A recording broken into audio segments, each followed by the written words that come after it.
Assalamu alaikum. So students, today we are here with class number 6.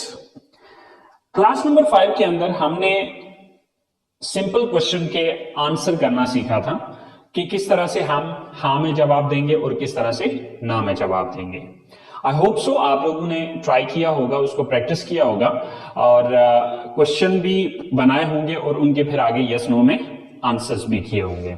So guys, आज हम answers को ही understand करेंगे, लेकिन आज हम ये चीज देखेंगे कि सवाल के अंदर से हम किस तरह से जवाब को निकालते हैं।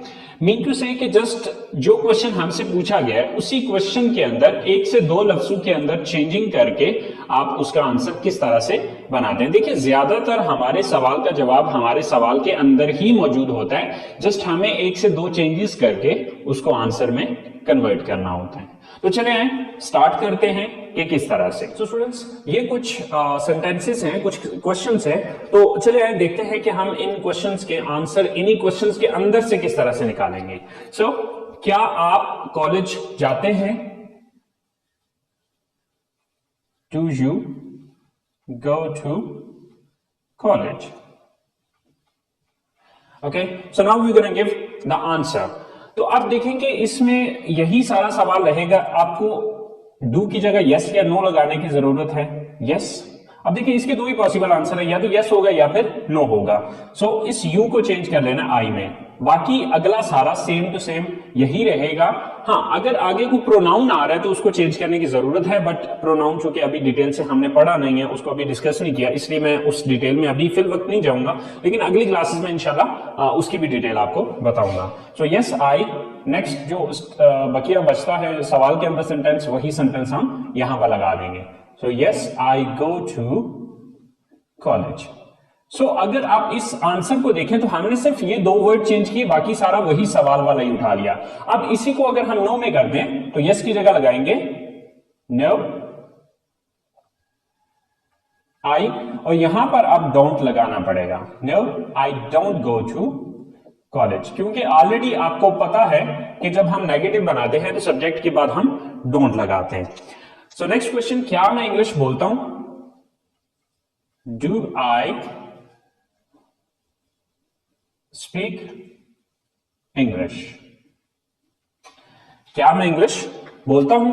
अब गाइस यहां पर एक चीज याद रखनी है कि अगर सवाल के अंदर सब्जेक्ट यू आ रहा है तो उसको आई में चेंज करेंगे, और अगर सवाल में आई आ रहा है तो उसको यू में चेंज करेंगे।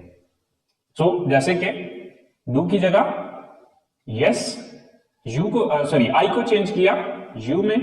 Yes you speak English. Yes you speak English.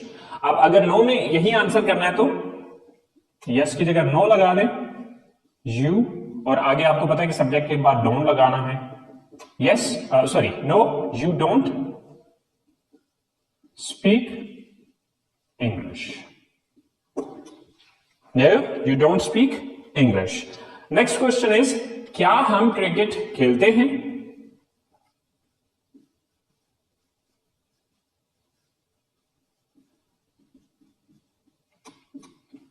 Do we play cricket?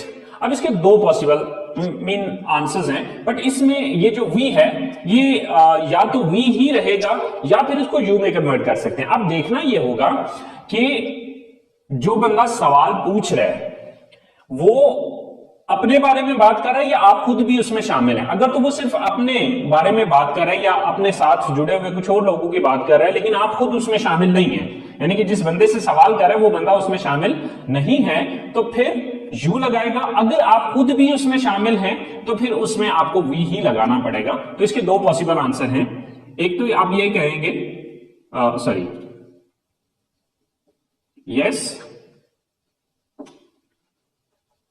We play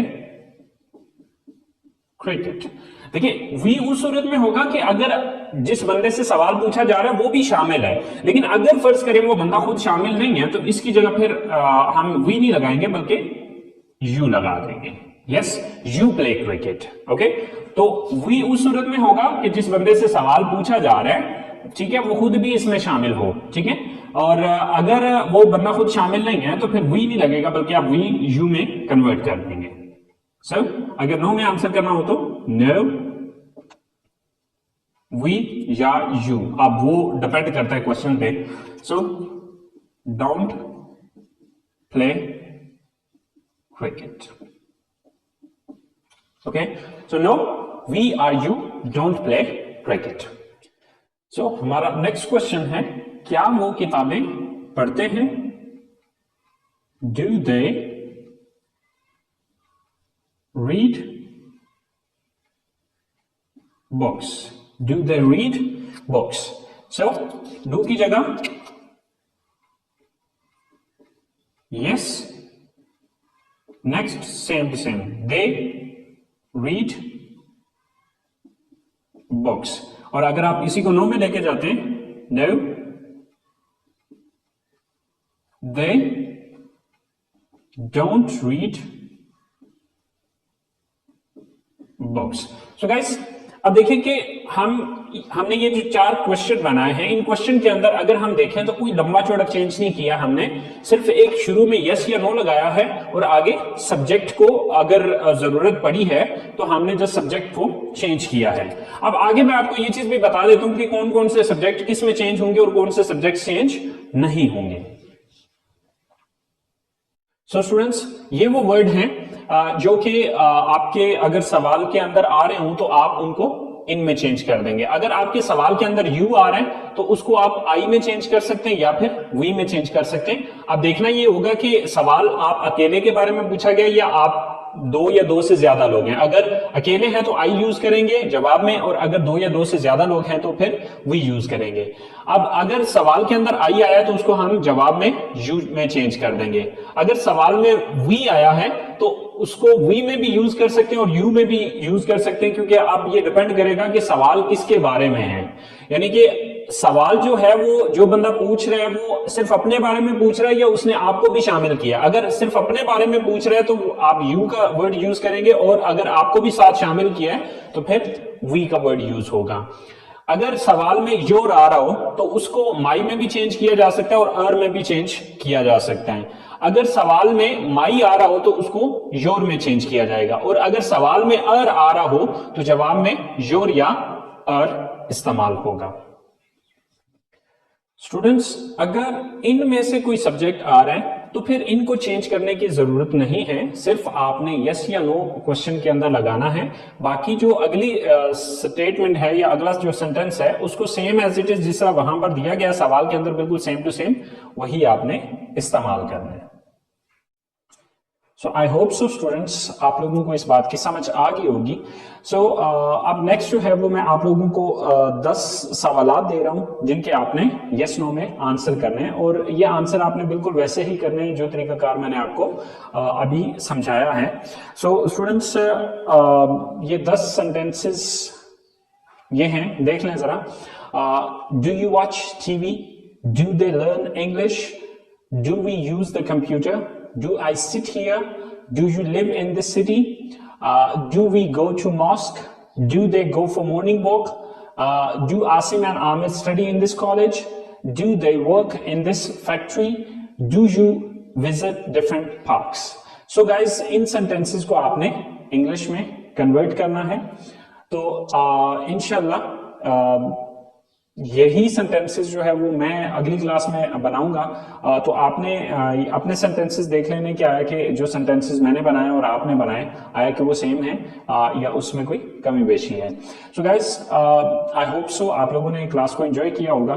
so please guys, अगर आप लोग इन वीडियो से कुछ सीख रहे हैं तो अपने दोस्तों को अपने जितने भी कॉन्टैक्ट्स हैं उनके साथ शेयर कीजिए इसको, और ताकि आपके साथ साथ वो भी सीख सकें। और अगर आपने अभी तक मेरे चैनल को सब्सक्राइब नहीं किया तो प्लीज सब्सक्राइब कीजिए, और कोई भी चीज समझ में नहीं आती है तो प्लीज नीचे कमेंट्स बॉक्स में आप लोग जरूर मेंशन कीजिए। इंशाल्लाह I will try my level best to clear your confusions. So guys, you take care of yourself and इंशाल्लाह hope to see you next time soon. अल्लाह निगहबान।